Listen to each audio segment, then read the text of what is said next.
এবছরে সরস্বতী পুজোর লুক ছিল আমার এটা। তো এই লুকটা কিভাবে ক্রিয়েট করেছি চলো ঝট করে তোমাদের সঙ্গে শেয়ার করি। সো হাই, আমি পিয়াসী। তো এবছরে সরস্বতী পুজোয় আমি ঠিক করেছিলাম এই যে হলুদ রঙের ঢাকাই জামদানি শাড়িটা আছে এটা পরবো। বলে রাখি এটা পিওর বাংলাদেশি কটন একটা ঢাকাই শাড়ি। পরতে ছোট থেকে ভীষণ ভালোবাসি। আর তাও যদি হয় বাংলাদেশি জামদানি তো সেটা হবে সোনায় সোহাগা। আমি অনেক ভেবেছিলাম জানো তো যে এই শাড়িটার সাথে আমি কি জুয়েলারি পরবো। অনেক ভাবনা চিন্তা করার পর এই জুয়েলারিটাকে বেছে নিয়েছিলাম। এটা হ্যান্ড স্টিচের একটা জুয়েলারি। এটা আমি হস্তশিল্প মেলা থেকে কিনেছিলাম।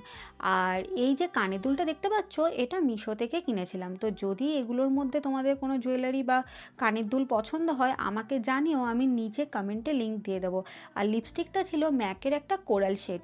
ব্যাস, আমি রেডি। আর মাথায় একটু ফুল লাগিয়ে নিয়েছিলাম। এইটুকুই, হালকা সেরেছিলাম জাস্ট। চলো বাই।